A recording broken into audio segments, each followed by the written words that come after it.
नमस्कार दोस्तों, जय श्री श्याम क्लास में आपका स्वागत है। तो आज हम लोग भारत के उपराष्ट्रपति को याद करने की ट्रिक के बारे में जानेंगे और वो ट्रिक है राधा जाकर गिरी पजामे पर तब रामा शंकर और नारायण कृष्ण की भैरों से आस।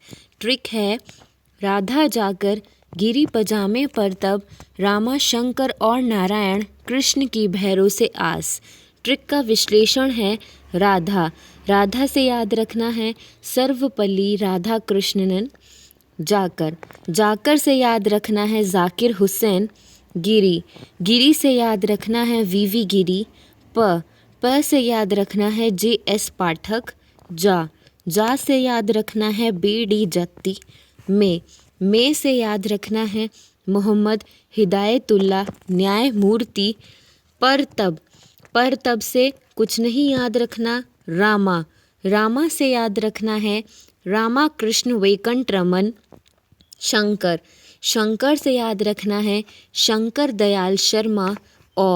और से वापस कुछ नहीं याद रखना नारायण। नारायण से याद रखना है KR नारायण। कृष्ण, कृष्ण से याद रखना है कृष्णकांत। की से वापस कुछ नहीं याद रखना भैरू से। भैरू से याद रखना है भैरू सिंह शेखावत। आस, आस से याद रखना है हमीद अंसारी। तो आज की ट्रिक थी राधा जाकर गिरी पजामे पर तब रामा शंकर और नारायण कृष्ण की भैरों से आस।